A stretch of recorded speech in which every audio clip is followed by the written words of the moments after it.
Selamat malam semuanya, ya ini F-Talk edisi 19 November 2023. Seperti biasa, malam ini kita akan berikan update market IHSG dan saham-saham yang sudah masuk di kolom komentar F-Talk edisi terakhir. Kita akan bahas satu persatu sesuai dengan permintaan.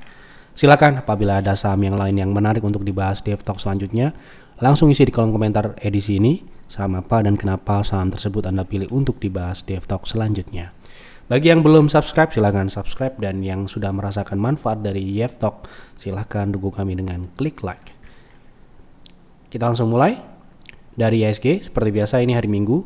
Berarti untuk perkiraan IHSG, sama seperti yang kami sampaikan tadi sore di stock call yang mungkin sudah dibaca. Atau apabila belum baca, silahkan buka di website kami di yfadvisor.com.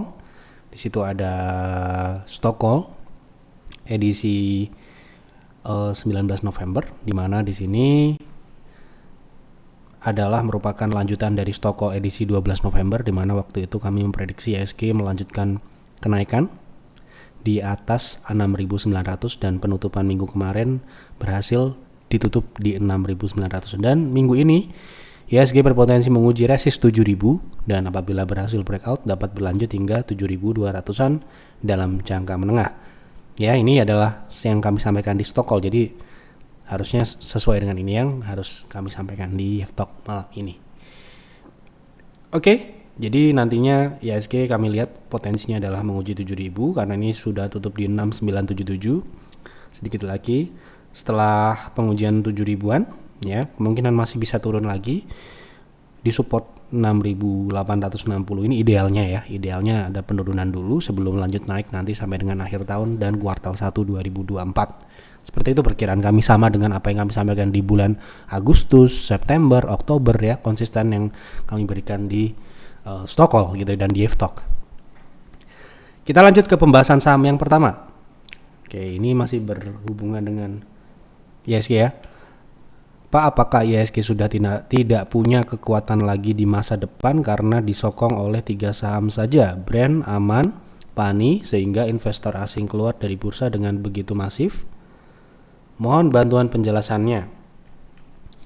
Jadi untuk fenomena yang terjadi di saham 3 saham ini, yang Brand, Aman, Pani, Cuan, saham-saham yang sedang naik signifikan dan rally signifikan seperti itu, ya bisa dikatakan itu adalah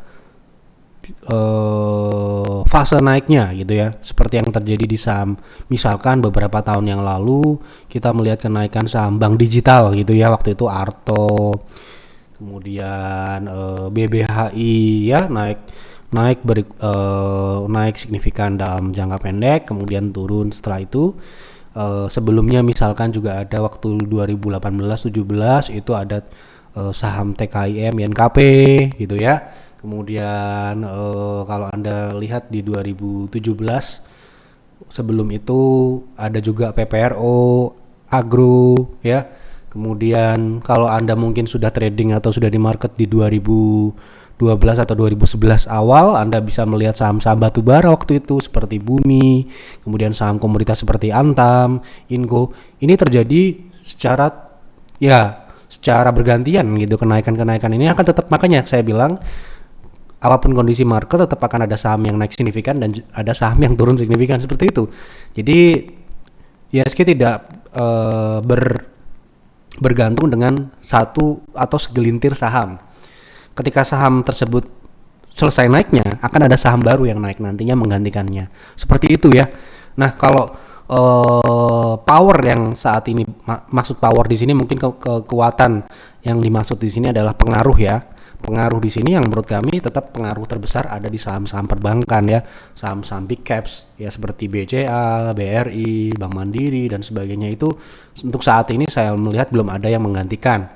Ya kalau saham-saham tersebut rontok akan terjadi penurunan signifikan seperti yang terjadi di 2020 yang lalu. Ketika Anda melihat saham BCA juga ikut turun. Padahal saham BCA kan jarang turun ya, turunnya sedikit-sedikit turun tetapi tidak turun signifikan seperti 2020.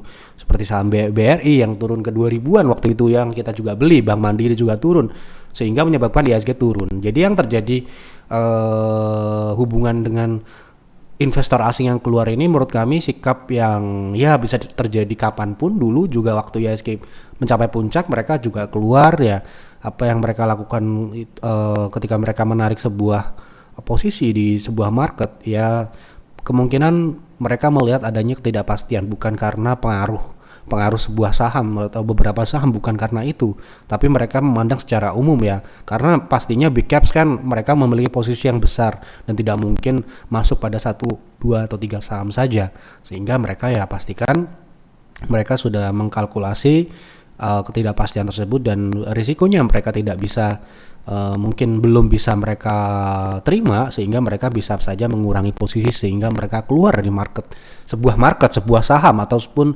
sebuah indeks gitu ya. Jadi menurut kami apa yang terjadi, fenomena yang terjadi di saham brand, aman, Pani itu akan terjadi dan berganti-gantian, nanti ada saham lagi seperti itu, ada saham lagi seperti itu dan seperti itu. Jadi nggak ada pengaruhnya ke IHSG ya, tetap saham-saham yang berpengaruh besar, tetap saham-saham big caps yang sudah Anda mungkin tahu seperti bank-bank ya. Kalau saham bank-bank itu masih stabil naik, ya itulah gambaran ekonomi atau gambaran market kita gitu ya. Oke, jadi menurut saya masih seperti itu ya, karena belum ada yang menurut saya perlu dikhawatirkan dengan kenaikan brand aman. Misalkan nanti brand aman Pani ini turun, saya sangat yakin dengan pengalaman kami di market akan ada saham baru-baru yang juga mengalami kenaikan menggantikannya, seperti itu ya. Oke. Tetapi ya sekali lagi kita mau melihat market itu sebagai gambaran nantinya akan terrefleksi di strategi ya. Bukan berarti nanti indeks misalkan amit-amit gitu ya, indeksnya crash di 2024 dikarenakan terjadinya sesuatu, ya kita tetap mencari peluang, tetap akan ada, dan market tidak akan kiamat ya. Kalau misalkan pun market turun gitu, justru itu adalah sebuah peluang. Mau itu ada kekuatan atau tidak ya nggak ada urusan, kita akan tetap mencari peluang. Saham-saham kan banyak ya, ratusan saham yang kita bisa pilih dan pilah ya gitu. Oke, menurut saya seperti itu ya. Ini sudah pernah dipertanyakan ya beberapa waktu yang lalu, saya ingat ya, pertanyaan dengan akun yang sama. Jadi jawaban saya ya kira-kira sama. Pak Ades, potensi turun ke berapa? Kita akan lihat potensi jangka pendek gitu ya, karena nggak ada jelasan di sini. Oke, saham ADES ini kan sudah mengalami kenaikan yang signifikan ya kemarin ya. Biasanya peaknya seperti ini ya. Jadi seperti Anda mungkin ingat saham HM Sampurna ataupun saham-saham yang ICBP beberapa tahun yang lalu sebelum dia turun ya. Secara teknikal mereka biasanya ya sama dengan saham downtrend juga ya. Biasanya mengakhiri sebuah tren itu dengan signifikan atau spike. Nah ini adalah spike-nya sebuah saham ADES. Nah kebetulan ADES sendiri memang saham ini relatif uptrend dalam jangka panjang. Kita akan lihat jangka panjangnya dulu seperti ini ya. Jadi saham ini sudah rally naik sejak 2020 yang lalu ketika COVID ya. Jadi saat ini dia akan koreksi dalam jangka pendek menengah menurut kami. Ini akan mengarah ke EMA 60 karena EMA 60 merupakan seperti yang sebelum-sebelumnya ketika dia spike atau rally pada sebuah waktu, dia kemudian akan kembali ke EMA 60 lagi seperti ini. Berarti potensi penurunannya EMA 60 ya. EMA 60 ini setidak-tidaknya ya, ini akan bergerak nanti akan ketemu di sini nih kira-kira di 0,618 sampai dengan 0,5 ini ya, di 6.600-an ini ya. Sekarang harganya 9.000-an. Jadi itu target jangka pendek menengah lah kira-kira. Karena kalau Anda pelajari nih spike yang terjadi di 2012, 2010 gitu ya. Setelah dia spike dia akan kembali ke EMA 60 seperti itu. Ya ini sudah pestanya mungkin ya sudah mulai berakhir ya. Ditandai dengan ini belum ada dead cross memang ya, tapi ini kalau sudah dead cross kemungkinan ini akan terjadi volatilitas yang meningkat di sini karena ini kenaikannya cukup stabil. Setelah itu dia akan turun ke sini ya gitu. Ini target penurunan yang menurut saya akan possible terjadi dalam jangka pendek menengah seperti itu. Kita lanjut.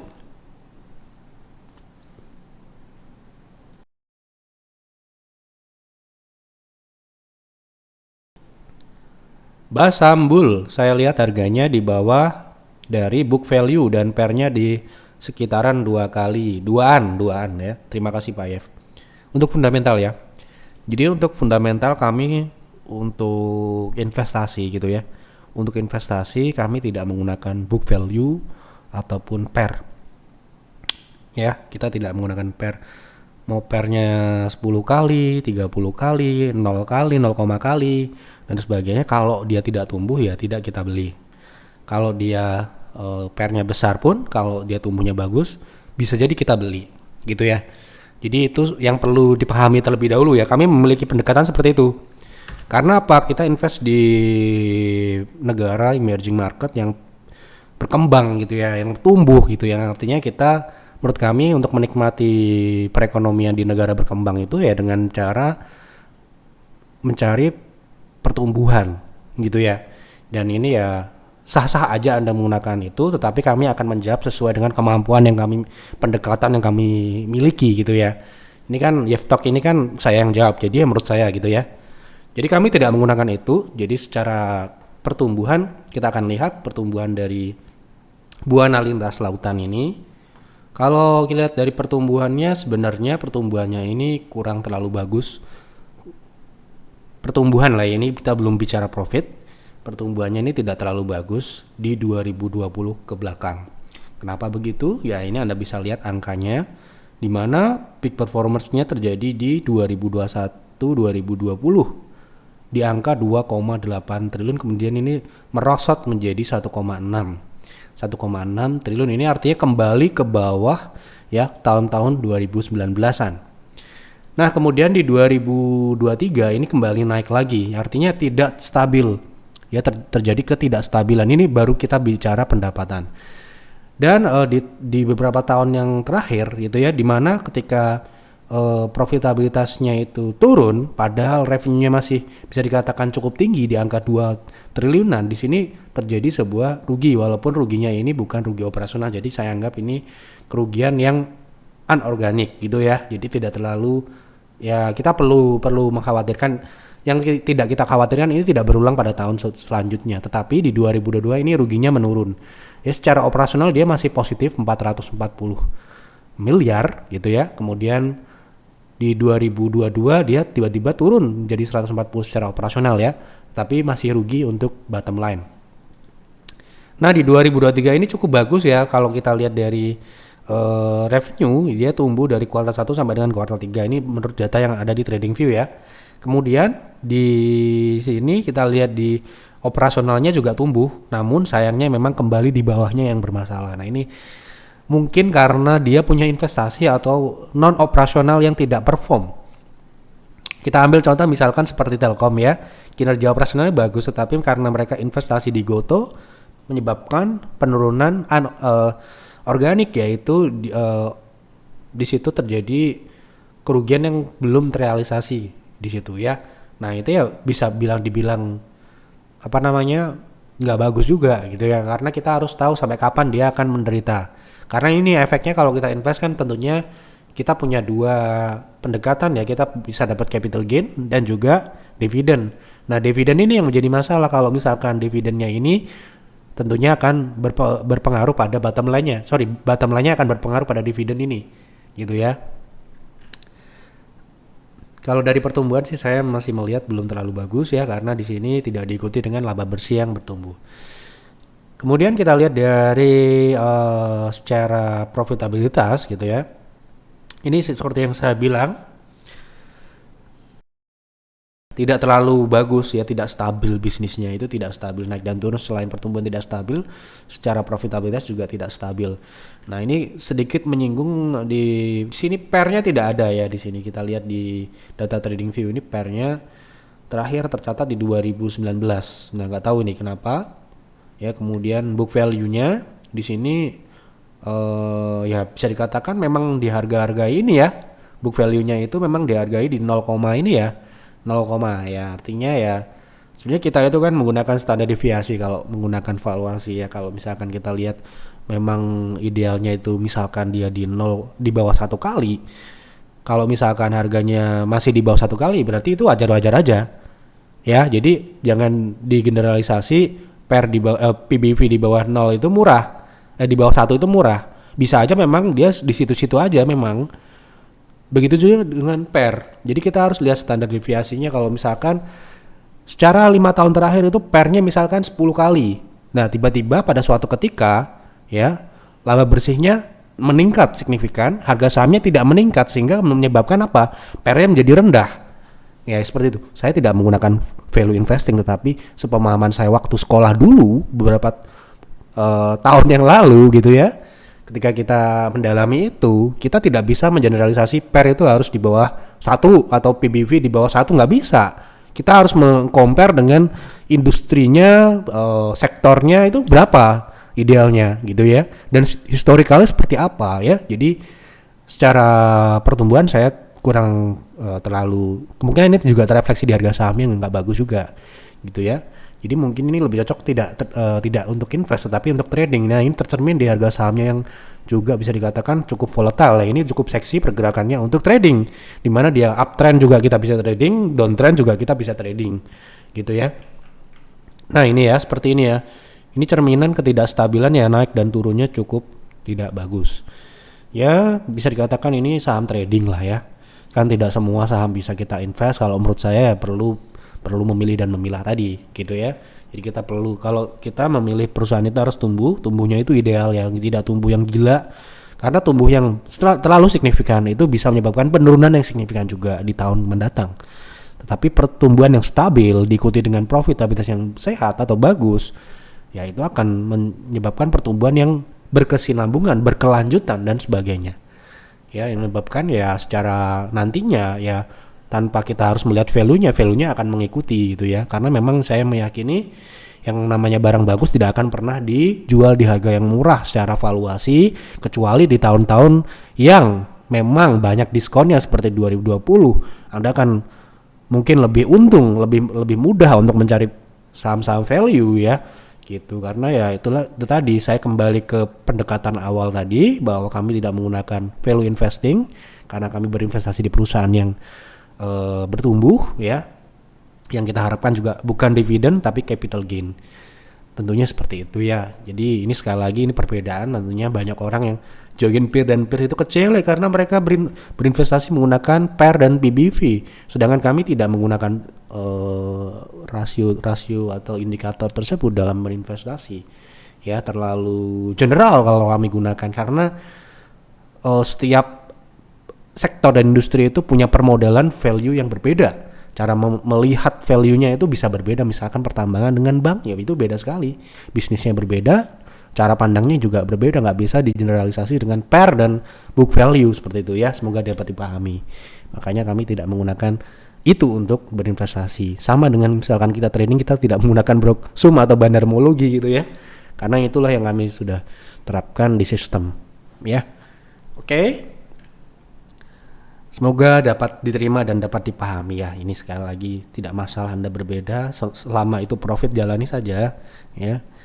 Tolong dibahas untuk saham ITMG untuk trading jangka pendek, baiknya masuk di berapa, take profit di berapa. Nah, ini ITMG terakhir kita bahas juga terkait saham ini di Telegram. Kalau Anda mengikuti Telegram kami di Advisor, Anda mungkin sudah tahu kami menargetkan saham ini turun setelah mencapai target pullback-nya bulan Juni. Kita rekomendasikan di PTR, targetnya sudah tercapai di 20-an berapa kemarin, kita cek ya, masuk watchlist edisi 5 Juni ya. Jadi 5 Juni itu di bottom ini ya, saham ini sudah naik ke 30.000, ini adalah targetnya ya. Setelah itu dia turun.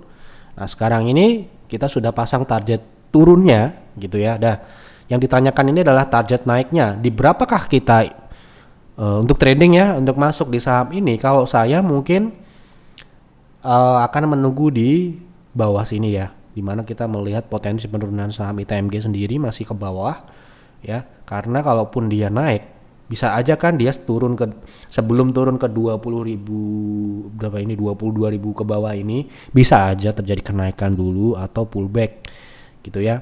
Itu berapa persen gitu ya, apakah kita pertaruhkan dengan menarik atau tidak, cuma 4% ya, sedangkan risikonya ini 10% ya. Apa nggak ada saham yang lain gitu loh. Nah tetapi kalau Anda mau misalkan, wah tapi saya tetap ingin trading ITMG selain itu nggak mau gitu ya, ya nggak apa-apa, ini TP-nya di 26.900. Tetapi kalau Anda konsultasi di member, jadi member kami akan pasti bilang, memang berat ya, bilang jangan Pak, tidak Pak. Kenapa begitu? Karena kami melihatnya potensi cuma segini. Gitu, kalau Anda paksakan, risiko yang Anda terima seperti ini. Walaupun risiko itu bisa diproteksi, tetapi apakah Anda mau? Ya, seperti itu. Ya, gitu loh. Ini sekali lagi ya, kita coba analogikan Anda itu sebagai member. Kita kan akan mencarikan saham yang lain yang lebih menarik gitu ya, daripada saham misalkan ITMG gitu ya. Karena apa? Kami masih melihat, yang kami lihat loh ya, bukan sebuah kepastian memang. Yang kami lihat saham ini masih bisa turun lagi. Buat apa sekarang dipaksakan untuk masuk? Ya. Memang bisa naik tetapi cuma segitu naiknya gitu loh. Segitu itu yang penting itu ya. Kita bisa lihat worth it atau tidak gitu loh ya.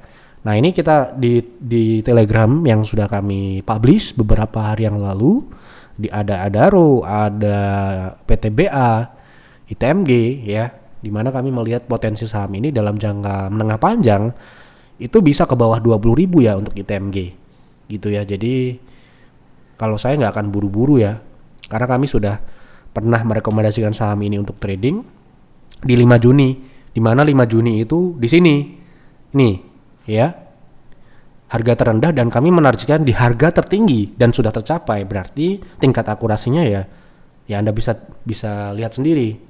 Kalau saya baru akan mengambil saham ini kalau sudah setidak-tidaknya dia sudah turun di sini dulu, baru nanti kita akan lihat lagi, belum tentu dibeli ya. Oke, seperti itu. Ini sekali lagi tadi sudah saya bilang ya, bisa naik bisa, nggak bisa naik bisa, tapi cuma segitu. Pak Yev lanjutkan bahas fundamental IMPC-nya. Masih penasaran sama emiten ini, apakah benar saham ini sudah tembus di harga 4.230 lalu turun sekarang di harga 350.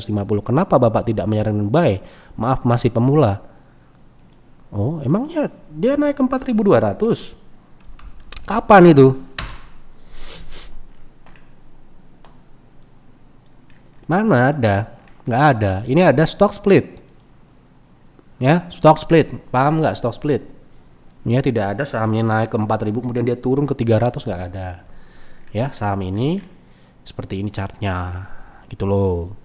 Ya toh? Kenapa kita tidak menyarankan beli? Kita trading saham IMPC ini di sini-sini nih, kita trading di PTR, trading ya. Gitu. Nah, kenapa kok kita nggak invest? Ya banyak hal ya, mungkin tidak ada kebutuhan kita untuk invest, portofolio kita mungkin sudah penuh. Tetapi di sini kita bisa lihat pertumbuhannya ini memang sudah terrefleksi di harga sahamnya. Ini pertumbuhan yang bagus. Sekali lagi ya, kita bilang saham MAPA, ini kita studi kasus ya, saham yang kita investasi ya, saham MAPA, saham Kencana Energi ya, posisinya sudah naik. Pertumbuhannya tidak bisa dikatakan gimana ya, bisa dikatakan kalau kita cuma ngeliat fundamental, makanya ini loh ya, kalau kita cuma melihat fundamentalnya kita kan beli sambil merem, itu bahaya sekali. Kita harus tahu harga sahamnya ini sudah merefleksikan apa belum. Saham apa, saham TPMA, saham ISPAK, saham yang lain yang saat ini sudah naik signifikan, fundamentalnya sangat bagus, pertumbuhannya sangat bagus, tetapi apakah sekarang ini kita beli? Tidak, kita belinya dulu sebelum dia naik gitu loh. Nah, masalahnya saham ini pertumbuhannya sudah terrefleksi di harga sahamnya ini. Oke, gitu loh. Ya, seperti yang saya bilang, pertumbuhannya like invest. Memang like invest secara fundamental, tapi harga sahamnya ini sudah naik berapa persen? Ini sudah naik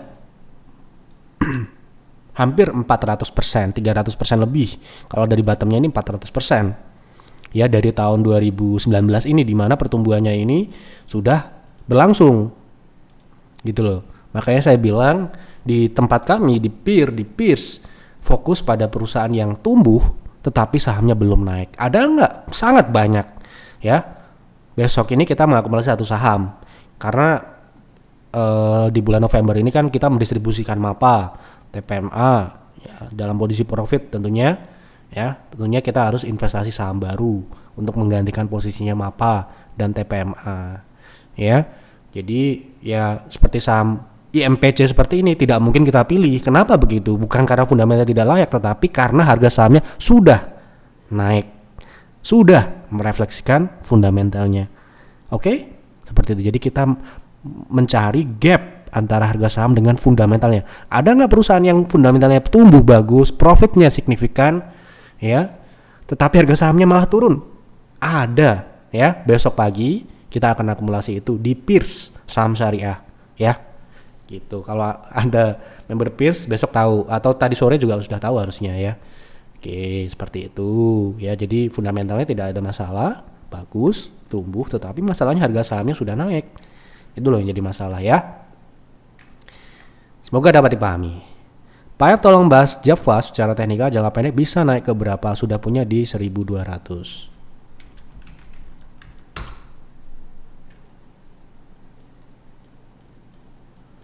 Sudah punya di 1200. Oke, ini sahamnya turun ya, potensinya Java ini bisa ke bawah 1000 ya. Kita mengikuti secara teknikal ya. Ini target naiknya berarti di sekitaran EMA 60 di mana beberapa kali dia uji di situ ya. Di 1240. Untuk best price-nya di 1285 itu masih di dalam tren turun ya. Artinya kenaikan pullback. Oke. Bagaimana dengan saham Tugu secara fundamental bagus tidak? Lalu kalau saya beli sekarang untuk dijual menjelang bagi dividen tahun depan, apakah bisa dapat capital gain yang lumayan? Kita akan lihat fundamentalnya like atau tidak gitu ya. Berapa dividennya itu ya, kalau kita dividen itu sangat-sangat tergantung karena kalau dividen yang kita cari itu dividen kecil kita nggak akan melihatnya gitu ya. Di sini kita lihat yield dividennya itu cuma ya bisa dikatakan sedang lah ya di angka 4% terakhir ya ini ya. Di 2022 ini terakhir dia bagi dividen bulan Mei gitu ya. Bisa dikatakan dividen ini nggak terlalu besar secara porsi DPR-nya juga cuma sekitar 40% ya. Berarti harusnya saya belum lihat tuh ya, harusnya perusahaan ini masih bertumbuh. Kenapa begitu? Perusahaan yang tumbuh kecil kemungkinan dia membagi dividen karena mereka masih membutuhkan uang untuk terus bertumbuh, untuk ekspansi dan sebagainya gitu ya. Jadi itu logikanya seperti itu, tetapi ya belum tentu juga. Jadi tergantung keputusan manajemen ya lagi-lagi ya. Tapi secara logika yang namanya pertumbuhan itu ya secara organik mereka akan menunda untuk membagikan dividen. Untuk apa? Untuk kepentingan pertumbuhan. Mereka butuh ekspansi dan sebagainya. Ini cuma sekitar 30 sampai dengan 40% DPR-nya dari yang harusnya 100% gitu misalkan. Oke, jadi kita lihat dari pertumbuhannya bagaimana gitu ya. Kalau kita lihat dari pertumbuhan di atas itu di 2020 kita abaikan ya, karena di 2020 saya anggap ya itu tahun-tahun susah lah untuk tumbuh. Ya di sini pertumbuhannya cukup moderat, sehat lah ya di atas. Ya ini beberapa tahun memang signifikan 2017 karena sebelumnya dia turun. Jadi ya seperti inilah yang kita bilang tadi ya, kalau dia turun signifikan dia bisa naiknya signifikan. Tapi ini mulai stabil di 2018 ke depan sampai dengan 2022 terakhir pertumbuhannya cukup moderat. Ini bagus, pertumbuhan yang bagus seperti ini. Namun sayangnya ya pertumbuhan di atas tidak diikuti oleh operasional yang bagus. Nah, artinya ada ketidakefisienan di sini. Jadi ketidakefisienan terjadi di operasionalnya ini. Operasional sangat penting buat kami karena operasional itu yang cerminan dari bisnisnya, gitu ya. Apalagi ini kan asuransi itu high risk juga ya. Kalau misalkan dia lagi nggak bagus ya bisa jeblok kinerjanya gitu ya. Tidak sama dengan bank gitu ya. Berbeda. Ini memang kita harus melihat ke depannya seperti apa. Nah, kemudian di 2023 ini pertumbuhannya ini relatif juga cukup tidak stabil ya, di mana di sini secara operasional dia turun, tetapi di sini di pre-tax income-nya ini 1.500%, ini sangat tidak wajar. Berarti ini tidak termasuk untuk pilihan kami ya, kemungkinan di sini tidak wajar ya di sini. Nah, dari sisi profitabilitas sayangnya di kami itu minimal 5% ya, minimal 5%. Dan untuk industri keuangan kami menetapkan minimal itu 15. Nah, di sini marginnya cuma di bawah 10 ya, di angka stabil di angka 98% gitu NPM-nya. Padahal tadi ada yang tidak wajar gitu ya. Secara operasional juga relatif tipis gitu ya. Jadi ini cukup high risk ya. Jadi kalau kita lihat dari sini saham Tugu ini tidak bisa dikatakan like invest untuk menurut kami ya. Jadi masih ada yang lain. Dan ini juga tercermin di harga sahamnya yang seperti ini. Ini saham trading ya kalau menurut saya. Nah, kalau misalkan mau hold sampai dividen tahun depan ini, dividennya tanggal berapa, bulan 5 ya. Apakah selalu konsisten di bulan 5 ya? Ini konsisten, hanya di tahun 2020 dia menunda beberapa bulan sampai bulan 7 gitu ya, tetapi ini bulan 5. Berarti kita harus menerapkan trend following ya. Nah, cocok nggak sih saham ini trend following? Menurut kami tidak cocok. Karena polanya seperti ini ya, swing ya saham ini ya. Gitu. Ya ini loh ya. Trading itu bisa dibagi-bagi dan itu bisa berbeda cara memilihnya ya. Apalagi investing ada beda-beda juga. Ada yang orang cuma nyari dividen, ada yang nyari pertumbuhan seperti kami, atau nyari value dan sebagainya. Nah, ini kalau menurut kami cocoknya untuk swing. Ya, untuk swing. Lihat ya swingnya. Nah, ini ya. Ini kelihatan swing-swingnya seperti ini. Apalagi kalau dia lagi spike seperti ini, wah ini harus cepat-cepat ya, trading cepat. Ya, gitu. Nggak bisa di hold lama-lama, ya bisa meeng ya. Anda misalkan beruntung beli di 700, dibawa naik ke 1.600 nggak dijual karena berharap naik ke 20.000 misalkan. Bukannya naik malah turun balik ke 700 lagi. Seperti itu. Jadi ini tidak cocok ya. Sekali lagi ini pendapat kami ya, boleh aja beda-beda. Lanjut ya. Bahas Antam buat investasi. Antam, Inco aja kita jual, apalagi Antam. Ya, kita sudah pernah jelaskan, kita compare di 2021 waktu kita invest Inco di harga 4 ribuan dan kita jual di 7 ribuan. Waktu itu ya tentunya kita compare-nya dengan Antam. Ya. Nah, ini Antam ini secara fundamental dulu ya, bukan masalah harganya naik atau turun ya. Nah, secara fundamental perusahaan ini sebenarnya tumbuh. Tapi yang menjadi masalah adalah di sini. Profit marginnya yang sangat tipis. Ini bisa Anda lihat ya di Inco ya. Di Inco berapa, dan itu kita kemarin baru bersih-bersih juga ya di Pierce. Baru kita jual bersih di 5 ribuan. Sekarang harga 4 ribu ya. Nah, ini untuk NPM sendiri di angka 4 waktu itu ya. 0 bahkan ya. Ini sama dengan Timah juga, tipis-tipis seperti ini BUMN ya. Nggak tahu kenapa bisa setipis ini, padahal logikanya kalau misalkan lagi boom, siklusnya lagi naik, harusnya marginnya dia sangat signifikan ya. Seperti Inco ya, ini kita lihat ya, marginnya ini cuma di bawah 10 ya. Kita compare dengan Inco yang kita baru jual bersih kemarin ya. Lihat ya, Inco itu marginnya di atas 10 ya. 10, 17, 16, 18.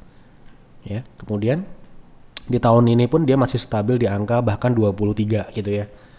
Oke, jadi itu perbedaannya. Kenapa kok waktu dulu ada pembahasannya kita melakukan komparasi dengan Antam dan Inco. Ya, Inco aja kita jual, ya, apalagi Antam ya, gitu. Karena ya portofolio kita tuh nggak boleh banyak-banyak ya, kita harus terus merotasi. Mana yang tidak perform, mana yang perform gitu ya, gitu.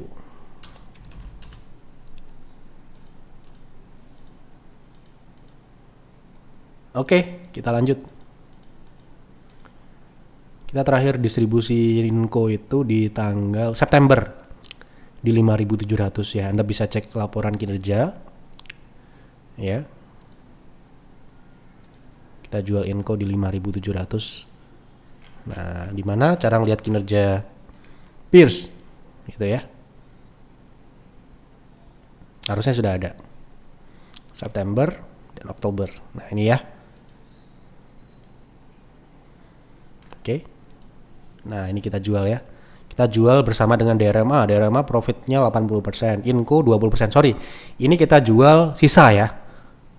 Sisanya. Jadi kita sempat jual di harga 7.000 8.000-an Inco. Kemudian sisa sekitar 30% posisi kita masih hold karena kita ekspektasi kita masih lanjut tumbuh di 2023, ternyata tidak. Ya itulah. Ya kita jual gitu. Oke. Biar kita nggak cuma omong doang, ini mana nih buktinya kita punya Inco dan kita jual gitu ya. Ini ya. Kita invest di bulan November 2021, kita jual bersih ya di September 2023. Oke, seperti itu. Bahas PTPP udah membentuk double bottom, apakah valid area entry yang bagus di harga berapa? Kita lihat double bottom. Double bottom itu bisa aja terjadi. Misalkan reversal jangka pendek, dia mau pullback jangka menengah gitu ya. Kita akan lihat. Karena saham BUMN Karya ini kan memang sudah hancur sahamnya ya. Apakah ini double bottom? Menurut saya tidak. Ya. Jadi kalau double bottom itu yang jangka menengah ini belum ada di sini, tetapi mungkin dia potensinya pullback ya. Yang dimaksud double bottom yang ini mungkin ya, Ini kan seolah-olah membentuk double bottomnya sama seperti ini, sama berulang-ulang. Tapi ini bukan double bottom reversal untuk naik signifikan ya. Ini mungkin naik pullback ya ke 670 atau 700 aja. Gitu. Jadi belum untuk saat ini. Kalau mau trading di harga saat ini, berapa sih potensi naiknya gitu kan? Kita harus tahu ya. Gitu. Jangan sampai kita salah beli. Nah, ini potensinya kalau dia pullback ke 0,3 itu targetnya itu sekitar 8%. Oke ya. Kemudian kalau best price-nya itu bisa ke 720 itu 17%. Risk-nya ini harus dicatat baik-baik. Risk-nya kalau di harga terakhir ya itu sekitar 7% kalau dia turun ke 570. Jadi kalau saya mungkin kalau dikasih turun sedikit, misalkan ya dia turun di 585 atau di bawah 600 itu mungkin akan lebih secara risk bisa diterima karena di PTR sendiri memang nggak boleh loss itu lebih dari 5% gitu. Oke. Tolong bahas fundamental CAM. Apakah harga saham sudah merefleksikan fundamentalnya? Jika belum, berapa PV alokasi dana yang tepat untuk invest di saham ini?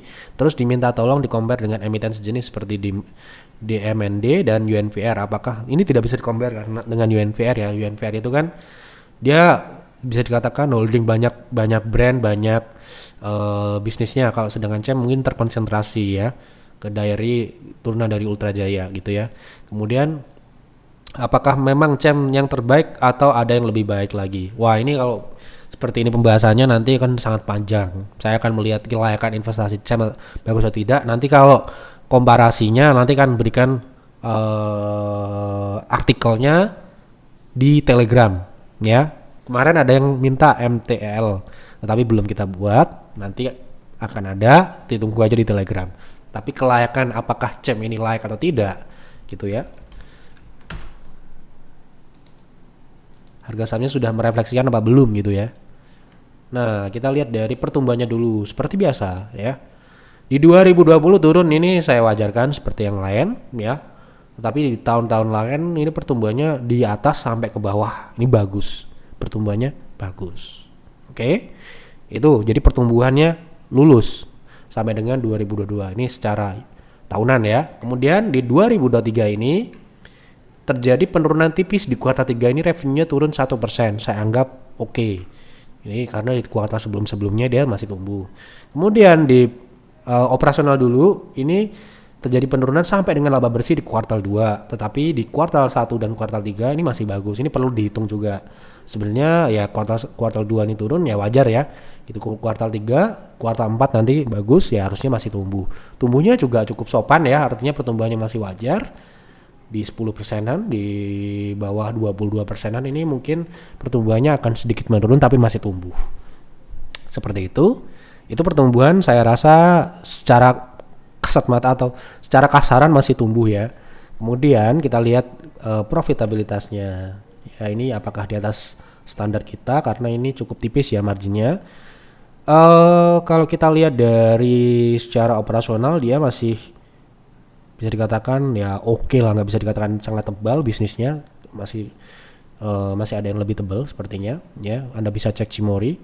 Kemudian secara margin di sini bisa dikatakan mirip-mirip dengan operasional ini cukup efisien ya. Jadi tetapi memang tidak terlalu tebal bisnisnya kemungkinan ya. Jadi saya rasa secara pertumbuhan oke, secara profit juga oke gitu ya. Jadi ya like aja. Apakah harga sahamnya sudah merefleksikan apa belum? Gitu ya. Di 2020 kemarin kan sempat turun ya kinerjanya akibat adanya pandemi. Sedangkan harga sahamnya ini kalau kita lihat di 2020 sampai dengan sekarang itu sudah naik 170%-an, bahkan kemarin sempat 200%. Jadi sudah merefleksikan ya. Walaupun mungkin masih bisa naik lagi kalau pertumbuhannya masih berlanjut. Karena kemarin IPO-nya kan di harga-harga ini ya. Jadi ini mungkin di harga-harga yang bisa dikatakan harga-harga yang penting gitu ya.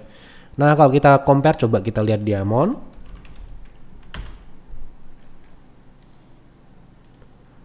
Oke, tadi kan marginnya sekitar 16. Ini pertumbuhannya dulu. Pertumbuhannya mirip-mirip ya. Jadi turun di 2020 dan tumbuh selanjutnya. Kemudian di kuartal 1, 2, 3 ini tumbuh di atas. Tapi di bawah ini agak jelek ya, agak kurang bagus. Masih bagusan Campina secara. Nanti kita akan lihat compare datanya supaya enak ditulisan di artikel. Kemudian kita lihat di profitnya. Ini lebih tipis. Jadi untuk sementara ini Campina lebih oke secara profit. Pertumbuhannya hampir mirip ya, tetapi Campina lebih unggul di profitabilitasnya. Seperti itu kira-kira ya. Ini sangat tipis ya, dimana operasionalnya cuma 3%, di bawah 5% ya sudah dapat dipastikan ini tidak akan masuk. Oke, seperti itu. Terakhir ya, bahas saham Cevin Bang. Apa cocok untuk invest atau trading, dan mohon bahas teknikalnya juga. Terima kasih. Cevin jujur ya, kita baru jual bersih di PIR.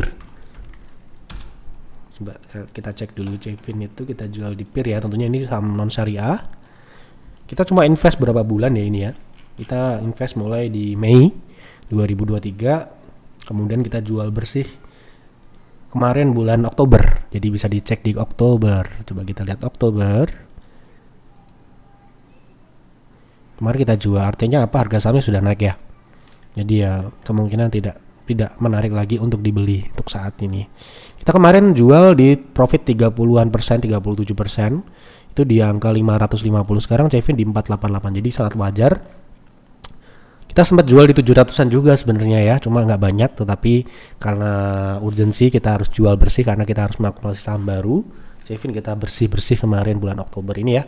Ini adalah blotter atau kita jual waktu itu bersama dengan TPMA, Jaya Rail Property ya, kemudian Toba ya.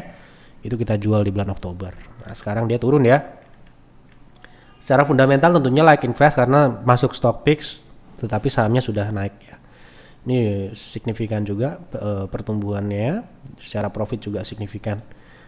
Tapi sahamnya sudah naik ya, sudah pada peak performance-nya kemarin di 2023 kuartal 3 gitu ya, dimana kita mulai jual di bulan Agustus 2023. Jadi ini investasi itu nggak perlu tahun-tahunan ya, kalau sudah mencapai TP ya kita akan jual. Itu aja, simple. Oke, sudah saya jawab semua apa yang ada di kolom komentar. Terima kasih untuk Bapak Ibu yang sudah berkomentar dan memberikan ide saham yang menarik untuk dibahas di F-Talk selanjutnya. Silahkan isi kembali ya, saham apa dan kenapa saham tersebut Anda pilih untuk dibahas di F-Talk selanjutnya. Itu saja, selamat malam dan selamat beristirahat.